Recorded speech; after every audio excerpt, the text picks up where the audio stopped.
Doctor Devendra प्रधान वर्तमान रे प्रणाम जनाऊँ भक्तपूत श्रद्धांजलि जनाऊँ।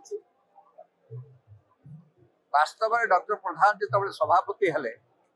भारतीय जनता पार्टी ओडिशा रे गोटे नुआ गति धइला एवं से गति कारण परवर्ती समय रे धीरे धीरे धीरे धीरे भारतीय जनता पार्टी सशक्त तांकरी समय रे तांको दायद मानक समय रे भारतीय जनता पार्टी को ओडिशावासी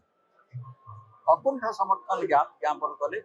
भारतीय जनता पार्टी क्षमता बचला से जो कार्य जे गति देइथिले जे वास्तव में ओडिशार विकास कथा चिंता करते प्रथम मंत्रिमंडल समय रे जेतबे सरफेस ट्रांसपोर्ट मिनिस्टर हेले सेतबे ओडिशार जातीय राजपथ द्विगुणित हल से जेतबे कृषि मंत्री थिले सेतबे अनेक गवेषणागार एठी प्रतिष्ठा हला ताको समय रे अनेक काम होईची एवं से केवल न परवर्ती उत्तराधिकारी मानक से दल को समर्पित दे गले जे कि दलर वर्तमान कार्य कर दलर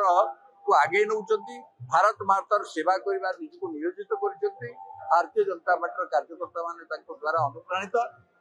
जीवन आम समस्त को प्रेरणा दौ एति आज की मोर।